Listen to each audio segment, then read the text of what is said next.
ഓം ഗുങ്കുരിഭ്യോ നമ. ഓം നമോ ഭഗവതേ വാസുദേവായ. ഓം നമോ നാരായണായ. നാരായണീയം ദശകം 34 ശ്ലോകം 7-8. പീതാംബരം കരവിരാജിത ശങ്കചക്രകൗമോദഗീ സരസിജം കരുണാസമുദ്രം രാധാസഹായം അതിസുന്ദരമന്ദഹാസം വദാലേശമനിശം ഹൃദി ഭാവയാമി. ശ്ലോകം 7.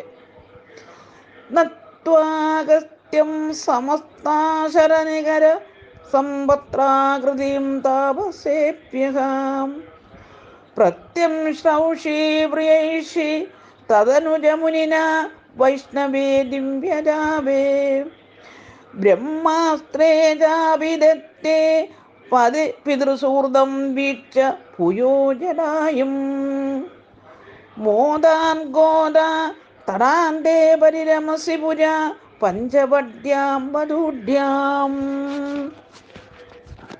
അന്വയം. അർത്ഥം: അഗസ്ത്യം, അഗസ്ത്യ മഹർഷിയെ, നത്വ നമസ്കരിച്ചിട്ട്, പ്രിയൈഷി പ്രിയം ചെയ്യാൻ ആഗ്രഹിക്കുന്നവനായി, താപസേപ്യക താപസന്മാരോടായിക്കൊണ്ട്, സമസ്താശര നികര സപത്രാകൃതിയും എല്ലാ രാക്ഷസന്മാരുടെയും സമൂഹത്തിൻ്റെയും വധത്തെ പ്രത്യശ്രൗഷി ഉറപ്പു നൽകി, തദനു അനന്തവും മുനിന അഗസ്ത്യ മഹർഷിയാൽ, വൈഷ്ണവേ വിഷ്ണുവിൻ്റേതായ ദിവ്യജാവേ ദിവ്യമായ വില്ലും, ബ്രഹ്മാസ്ത്രേ ബ്രഹ്മാസ്ത്രവും ദത്തേ നൽകപ്പെട്ടതിന് ശേഷം, പഥി വഴിയിൽ, പിതൃസുഹൃതം അച്ഛൻ്റെ സ്നേഹിതനായ ജടായുവിനെ, ഭുയക വീണ്ടും, വീക്ഷ്യ കണ്ടിട്ട്, മോദാൻ സന്തോഷത്താൽ, ഗോദാതടാന്തേ ഗോദാവരി തീരത്തിൽ, പഞ്ചവഡ്യാം പഞ്ചവടി പ്രദേശത്ത്, വധൂഢ്യാം ഭാര്യയായ സീതയോടും കൂടി, പുരാപരിരമസി സുഖമായി വസിച്ചു. ഹരിവു. സാരം: അനന്തരം അഗസ്ത്യാശ്രമത്തിലെത്തി അഗസ്ത്യനെയും മറ്റും വന്ദിച്ചതിന് ശേഷം രാക്ഷസന്മാരുടെ വധം പ്രതിജ്ഞ ചെയ്ത് രാമൻ അഗസ്ത്യൻ്റെ ഉപദേശമനുസരിച്ച് പഞ്ചവടിയിലേക്ക് തിരിച്ചു.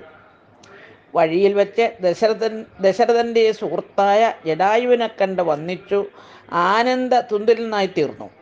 പഞ്ചവടി പ്രദേശത്തെത്തി സീതാലക്ഷ്മണ സമേതനായി സുഖമായി വസിച്ചു. ഓം ഗുങ്കുരിഭ്യോ നമ. ഓം നമോ ഭഗവതേ വാസുദേവായ. ഓം നമോ നാരായണായ. ശ്ലോകം 8. പ്രാപ്തായ ശൂർപ്പണഖ്യാ മദനതലധൃതേ അർത്ഥനയിൻ നിസ്സാത്മാ താം സൗമിത്രാ വിസൃജ്യ പ്രബലതമരുഷാത്തേന നില്ലൂനനാസാം ദൃഷ്ടൈനാം ദുഷ്ടചിത്തം കരമഭിപതിതം ദൂഷണം ച ത്രിമൂർധം വ്യാഗിം സീരശരാൻ അപ്യയുധസമധിയാൻ തൽക്ഷണാൻ അക്ഷതോഷ്മാ. അന്വയം.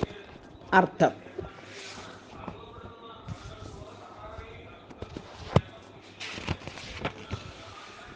മദന ചലധൃതി, മദനാൽ ഇളകിയ ധൈര്യത്തോടു കൂടിയവളും പ്രാപ്തായ എത്തിച്ചേർന്നവളുമായ ശൂർപ്പണഖയുടെ അർത്ഥനൈ അപേക്ഷകൾ കൊണ്ട് നിസ്സഹാത്മാ സഹിക്കാൻ കഴിയാത്തവനായി താം അവളെ സൗമിത്രൗ ലക്ഷ്മണസന്നിധിയിലേക്ക് വിസൃജ്യ പറഞ്ഞയച്ചിട്ട് പ്രബലതമരുഷ വളരെ കൂടുതൽ വളർന്ന കോപത്തോടു കൂടിയവനായ തേന ആ ലക്ഷ്മണനാൽ നിർലൂനനാസാം മുറിക്കപ്പെട്ട മൂക്കോടുകൂടിയവളും ദുഷ്ടചിത്താം കോപിച്ച മനസ്സോടുകൂടിയവളുമായ ഏനാം ശൂർപ്പണഖയെ ദൃഷ്ട കണ്ടിട്ട് അഭിപതിതം പാഞ്ഞടുത്ത ഖരനെയും ദൂഷണനെയും ത്രിമൂർത്തഞ്ച ത്രിശിരസിനെയും ആയുധ സമധികാൻ 10,000-ലധികം വരുന്ന ആശരാൻ അഭി രാക്ഷസന്മാരെയും അക്ഷതോഷ്മ തളരാത്ത വീര്യത്തോടു കൂടിയവനായി തൽക്ഷണം തന്നെ വ്യാഹിംസി വധിച്ചു. ഹരിയു സാരം പഞ്ചവടിയിൽ വെച്ച് കാമാതുരയായ ശൂർപ്പണഖ രാമനെ പ്രാപിക്കാൻ എത്തി. രാമൻ ലക്ഷ്മണ സവിധത്തിലേക്ക് അവളെ അയച്ചു. അപമാനിതയായ ശൂർപ്പണഖ സീതയെ ഭീഷണിപ്പെടുത്തി. ലക്ഷ്മണൻ അവളുടെ കുജനാസികകൾ മുറിച്ചു കളഞ്ഞു. കരദൂഷണ ത്രിശിരസുകളും സൈന്യവും പടയ്ക്ക് കൂപ്പിട്ടു പാഞ്ഞെത്തി.